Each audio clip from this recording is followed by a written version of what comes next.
Real মাদ্রিদের সুখের ঘরে দুঃখের আগুন, অনিশ্চয়তার কালো ছায়া।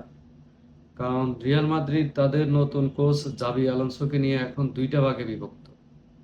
এক ভাগ চায় না এই নতুন কোচের আন্ডারে থাকতে, আরেক ভাগ চায় এই কোচের আন্ডারে তারা সন্তুষ্ট।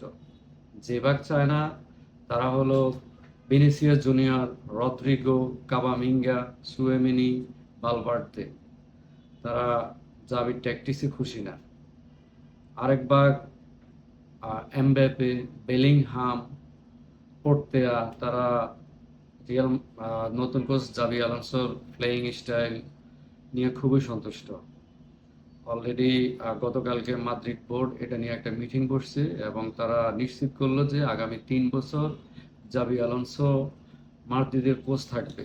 সো যারা জাবি আলোনসোর আন্ডারে খেলতে অসম্মতি জানায়, অসন্তুষ্টি প্রকাশ করে নতুন কোচের প্লেয়িং স্টাইল নিয়ে, তাদেরকে আগামী গ্রীষ্মে বিক্রি করে দিবে। কারণ সবাই জানে একটা খেলোয়াড় কখনো ক্লাবের ঊর্ধ্বে হতে পারে না। এবার সে যত বড়ই তারকা হোক, তাকে কোচের প্লেয়িং স্টাইল, কোচের নিয়ম মেনে